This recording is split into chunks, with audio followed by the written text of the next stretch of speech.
स्वागत करता हूँ सभी का हमारे चैनल पे। और मैं आज आपके लिए लेके आ गया हूँ जेड का एनालिसिस। तो अभी जेड का एग्जाम खत्म हुआ। काफी लंबा एग्जाम था, पहले तो थकावट काफी हो गई, मतलब 3.5 घंटे का था। और अब उस चलिए फिर सीधे पॉइंट पे आते हैं। उससे पहले बस एक छोटी सी इन्फॉर्मेशन, मेरा टेलीग्राम ग्रुप क्रिएट किया है, उसका पर्पस बस यही है कि आपको मेरा इंटरेक्शन बढ़ सके। तो उसका लिंक आपको कमेंट बॉक्स में, डिस्क्रिप्शन बॉक्स में मिल जाएगा। और सीधे आते हैं। तो सबसे पहले जो इंग्लिश के सेक्शन पे आते हैं। इंग्लिश में मैं कहूँगा, मैं पिछले ईयर से कंपैरिजन करने वाला हूँ, क्योंकि मैंने पिछले लास्ट 10 ईयर्स के पेपर दिए हुए हैं।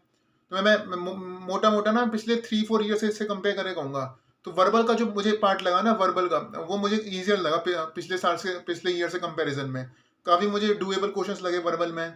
आरसी मुझे लगा कि मुझे आरसी भी असल में ईजियर लगे टू अंडरस्टैंड, मतलब पढ़ के समझ में आता क्या पढ़ रहे हो। वरना जो पिछले ईयर्स के मैंने आरसी देखे हैं, तो कुछ को इंटरप्रेट करने में काफ़ी मुश्किल हो रही थी, लेकिन इस बार के आरसी मुझे इंटरप्रेट करने में उतनी डिफिकल्टी नहीं हुई। तो मैंने जो 4 आरसी आए थे, आई थिंक मैंने 3 कर लिए थे। और एक वो मैंने वो कौन सा आया था, वो प्रोक्रेस्टिनेशन वाला छोड़ दिया था मैंने वो।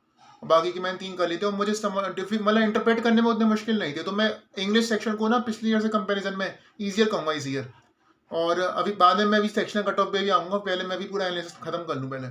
उसके बाद आएगा डिसीजन मेकिंग पे मैं ज़्यादा कमेंट नहीं करूँगा, क्योंकि हर बार हमें लगता है कि हमने सही किया है, लेकिन आंसर किया आने के बाद स्टोरी बदल जाती है। डिसीजन मेकिंग के लिए अभी बोलना मुश्किल है, लेकिन मैं एक चीज़ ज़रूर कहूँगा कि इस बार मुझे ऐसे क्वेश्चन ज़्यादा मिले जो कि मैं ये कहूँगा कि जिनके मतलब पढ़ के आप बता सकते हो कि हाँ यार, इसका यही होगा, मतलब यही होगा, और कोई मतलब इसको हो ही नहीं सकता। तो उस तरह के क्वेश्चन इस बार ज़्यादा थे पिछले साल के कंपेरिजन में। पिछले साल के कंपैरिजन में क्यों, इसलिए क्योंकि पिछले साल ना ऐसे वाले क्वेश्चन आए थे जहाँ पे थोड़े कंफ्यूजिंग थे। इस बार भी थे कंफ्यूजिंग, लेकिन इस बार जो क्वांटिटी थी ना उस तरह के क्वेश्चंस की, जिसको आप पढ़ के बता सकते हो इसका यही होगा, वो थोड़ी ज़्यादा थी। तो मैं पिछले ईयर से थोड़ा ईजियर रखूंगा डिसीजन मेकिंग को, इस बार की डिसीजन मेकिंग को। हाँ, लेकिन कंफ्यूजिंग क्वेश्चंस भी साथ में थे, यही मैं मानूंगा। तो ये अभी मैं डिसीजन मेकिंग पे और ज़्यादा कुछ बोलना नहीं चाहूँगा, क्योंकि उस फिर कट आंसर की आने के बाद हमें लगता है कि ईजियर थी, बाद में लगता है कि यार ये तो बड़ी अजीब सी आई थी। तो अभी डिसीजन मेकिंग में ये कहूँगा कि जिनके आंसर हमें पता हो, ऐसे वाले ऑप्शन, मतलब ऑप्शन कुछ क्वेश्चन के ईजियर लगे मुझे, और एलिमिनेट करने में थोड़े ईजी थे कुछ क्वेश्चन के ऑप्शंस। उसके बाद है क्वांट्स पे। क्वांट्स डेफिनेटली पिछले कुछ ईयर से मैं कहूँगा लेंदियर था। लेंदियर से मेरा मतलब ये भी है कि जो नंबर ऑफ इजी क्वेश्चंस थे ना, जो आप स्पॉट करके कर सकते हो, उनकी क्वांटिटी कम आई थी इस बार। पिछले ईयर्स के जो मैंने पेपर्स दिए थे, आपको इजियर क्वेश्चंस ज़्यादा क्वांटिटी में मिल रहे थे। इस बार जो मैंने पूरा स्कैम किया, 1 से 28वें क्वेश्चन तक मैंने जब स्कैन किया, फिर उसके बाद मुझे स्कैन करने पे मुझे जो नंबर ऑफ इजियर क्वेश्चंस थे वो मुझे अराउंड 8 to 9 मिले। बाकी बाकी ऐसे थे जिनमें आपको टाइम अच्छा खासा देना पड़ेगा, तब आपके होंगे वो। तो क्वांट्स का मैं लेवल कहूँगा कि पिछले कुछ ईयर से कंपैरिजन में ऊपर गया मेरे हिसाब से। मुझे ऐसा लगा कि पिछले कुछ ईयर्स के मैंने पेपर दिए थे, उससे मुझे ज़्यादा नंबर ऑफ इजियर क्वेश्चंस कम लगे, और लेंथियर क्वेश्चन ज़्यादा थे। और डीआई भी मुझे ईजी नहीं लगी, खासतौर से वो जो ग्राफ वाली डीआई थी ना, वो मतलब एक तो इंटरफेस भी ऐसा नहीं कुछ बहुत अच्छा था, वो तो इंटरप्रेट करने में काफ़ी मुश्किल सा था वो ग्राफ वाला भी। और तो डीआई मैं कहूँगा थोड़ा डिफिकल्ट, मैं मॉडरेट भी नहीं, मैं डिफिकल्ट साइड पे रखूंगा। दोनों जो डीआई आए थे ना क्वांट्स के सेक्शन में, मैं डिफिकल्ट साइड पे रखूंगा डीआई को। जो आपको मैक्सिमम मार्क्स निकालने थे क्वांट के सेक्शन से, वो आपको क्यूए डीआई के सेक्शन से वो आपको क्वांट वाली चीज़ करके निकालने थे। जो नॉन डीआई के क्वेश्चन थे, आपको वो ज़्यादा करने चाहिए थे। तो मैं ओवरऑल पेपर को ईजियर रखूंगा लास्ट ईयर से। अब ईजियर वाला ये नहीं, मतलब ऐसा भी नहीं हलवा पेपर था, मतलब बहुत ईजी हो गया। ईजियर से मेरा मतलब ये है कि वर्बल एबिलिटी ईजी हो गई लास्ट ईयर से। आरसी ठीक है, ऑप्शंस मतलब ऐसा भी नहीं बहुत ईजी थे, लेकिन easier to interpret the RC, समझने के लिए ईजी थे जो आप आरसी में पढ़ रहे थे। तो वर्बल इंग्लिश का सेक्शन पिछले साल से ईजियर हो गया। डिसीजन मेकिंग भी अभी ज़्यादा कुछ नहीं कहूँगा, लेकिन कुछ ईजियर क्वेश्चन थे उधर। और क्वांट पिछले ईयर से हार्डर था, ये दैट्स फॉर श्योर। तो इसके जो ओवरऑल मैं अगर देखूं, तो 3 में से मुझे दो सेक्शन मुझे पिछले ईयर कंपैरिजन में थोड़े नीचे लगे, थोड़े इजियर साइड पे लगे, रिलेटिवली इजियर लगे। और क्वांट मुझे पिछले साल से हार्डर लगा। बल्कि क्वांट मुझे पिछले पिछले से लास्ट ईयर नहीं, पिछले 3-5 ईयर्स भी लो ना, उसमें भी शायद मुझे सबसे हार्ड डीआई वाला लगा। और अब मैं ओवरऑल कहूँगा पेपर थोड़ा रिलेटिवली इजियर साइड पे था लास्ट ईयर से। मैं रिलेटिवली वर्ड बार बार यूज़ कर रहा हूँ।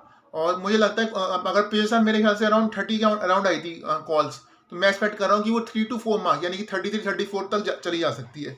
तो अगर आप मुझसे एक्सेलराई की कॉल पूछोगे कितने में आ जाएगी, तो मैं कहूँगा अराउंड 33 मार्क्स पे एक्सेलराई की कॉल आ जानी चाहिए, एक्सेलराई जमशेदपुर की। ठीक है। और उसके अलावा सेक्शनल कट ऑफ रह गई। सेक्शन में वीआरसी की जो सेक्शनल कट ऑफ है, वो मैं एक्सपेक्ट कर रहा हूँ, क्योंकि वीए जो है इजियर साइड पे आई थी वर्बल एबिलिटी। एक आध पैरा जंपल थोड़ा कंफ्यूजिंग था, लेकिन ओवरऑल ईजियर साइड पे थी। पढ़ के आपको ऑप्शन एलिमिनेट करने में भी कुछ क्वेश्चन आपके ईजियर थे। तो मैं वर्बल एबिलिटी के लिए कहूँगा 8 to 9 मार्क्स के बीच में जा सकती है, और 7 से नीचे जाना मुश्किल है, मतलब 7 to 9 के बीच में कुछ भी जा सकती है, अभी एक्सपेक्ट करें 7 to 9। तो अगर आप 8.5 के ऊपर है तो आप सेफ मान सकते हैं अपने आप को।